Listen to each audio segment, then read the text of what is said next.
occupying my mind the last couple of days. I've seen some shows regarding some of the work that's being done by people who are interested in robotics and basically people that are trying to bring about the possibility of immortality. And to me, I found the whole thing very, very disturbing.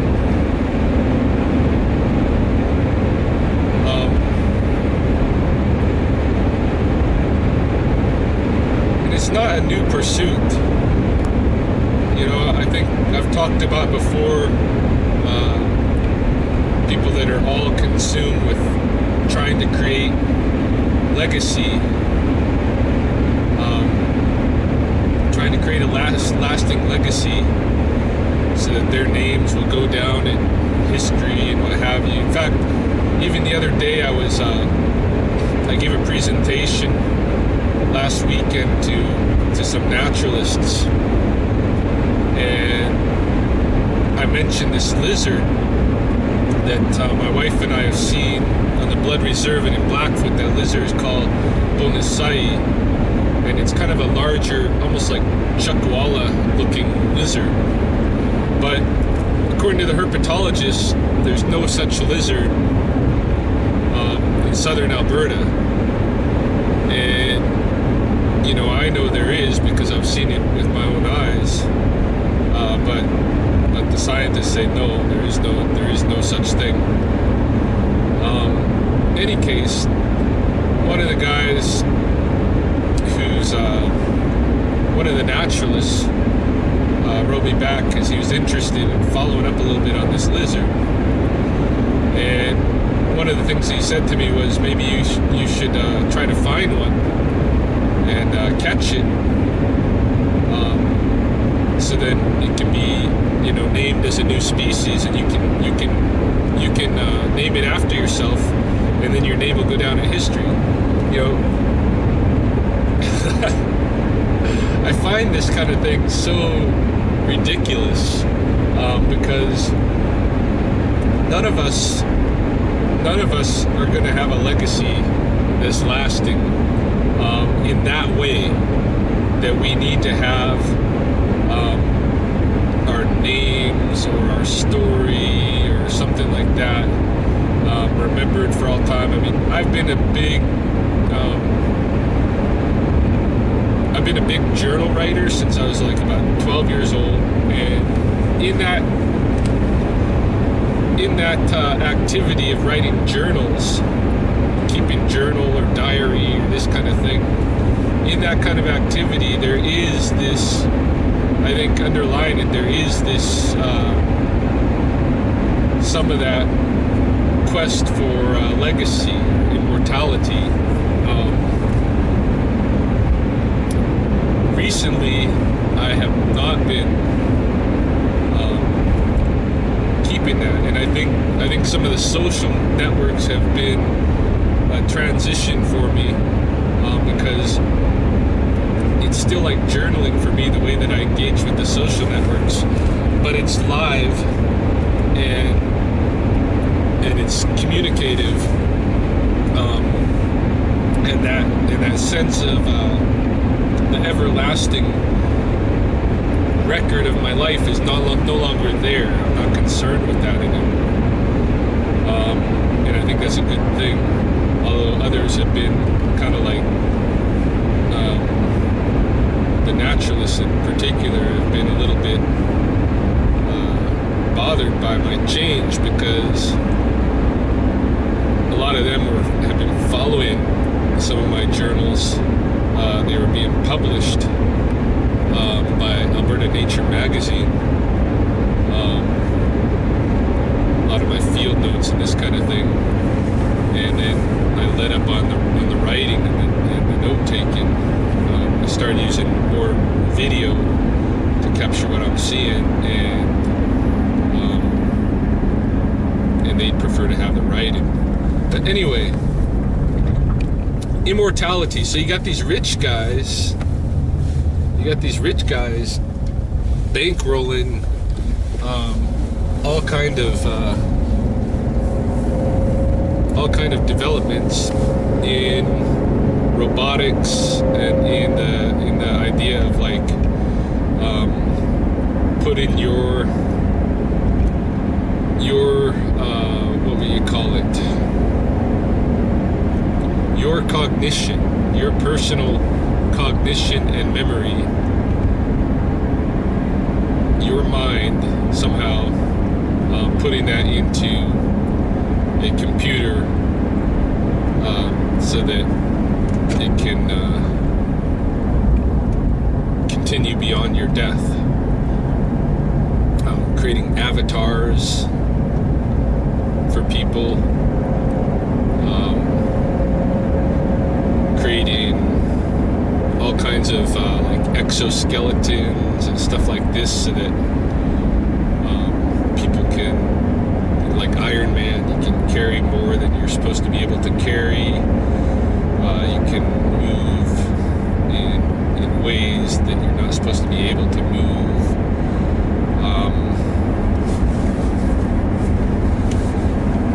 All of this kind of stuff, but fundamentally underlying it, what I hear is the immortality thing. Immortality, how can we make ourselves last? And, you know, I think it's just like,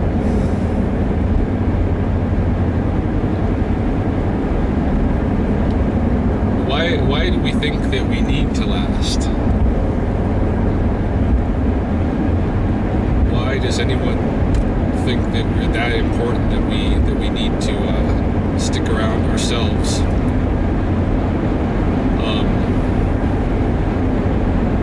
In some form or another. I mean, these guys that are going into the cryo chambers and all this kind of thing, you know, having themselves flash frozen so that maybe one day they can be revived and brought back to life and this kind of thing. You know, and there's people working on this stuff, and I think it's just crazy. You know, especially in our day of age, when we got kind of a crisis, I would say, ecological crisis and an identity crisis. Where we're so human-centric and so out of touch with reality. And then, you know, this is like this silly hope for immortality, I think, is part of that identity crisis. If we really knew who we were, we would understand that the lasting legacy that we're gonna actually make is in what we pass on physically to our descendants and their descendants and the descendants of them. And so, you know, what are we gonna give them a world where there's an Amazon rainforest? Or are we gonna give them a world where there's cattle pastures? Are we gonna give them a life where they are physically engaged in healthy activities, or are we going to give them a life where they lay on a chair and play their life out through an avatar? I heard Joe Rogan predict that in the future we're going to be like the way that people describe aliens. When people are having these alien abduction dreams or whatever, these little people with big heads and no muscles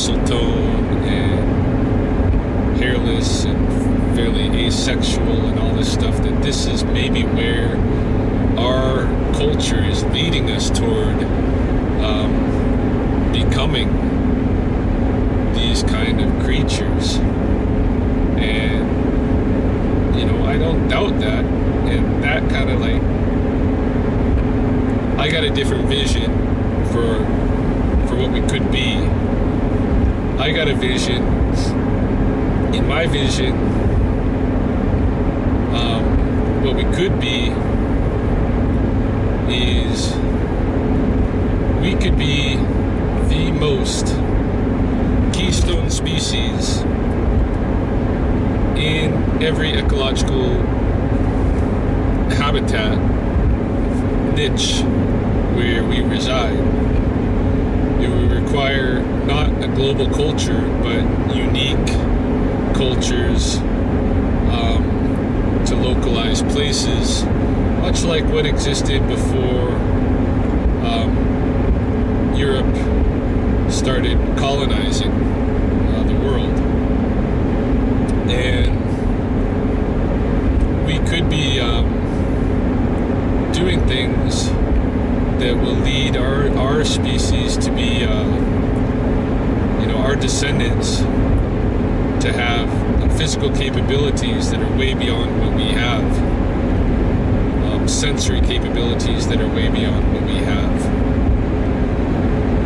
We could be moving toward a situation where so many of the other life forms in the places we live are living synergistically with us in a way that everything that we do helps perpetuate other life. And right now it's like the opposite. Right now we're using all of our special human talents and stuff to make it so that everything that we do deals out a lot of death to others, and that our future generations, our future descendants and stuff, they're going to be like these very, you know, weak, strange creatures.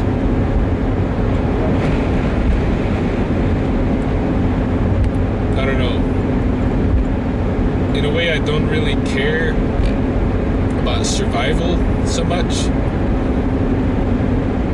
of the species, as what I care about is if we're moving into, you know, and we always are, we're always moving into, you know, we're always developing and evolving. Why don't we take control of that evolution to the extent we can and work on evolving ourselves in ways that are going to be long-term sustainable and beneficial, and that are far more engaged with the other life on this planet. I don't like the way that we're evolving today. I don't like this idea of you know, this ridiculous idea of trying to be immortal. That's not what the legacy making is about.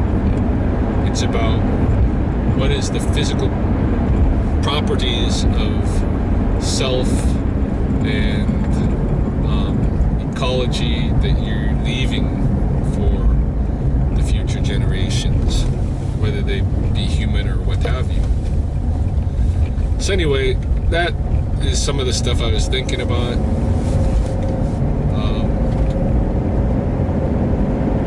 Not a whole lot different than things I've already said before, but thought I'd just put them on the record because this videoing is my new journaling, and hopefully at some point more of a communicative thing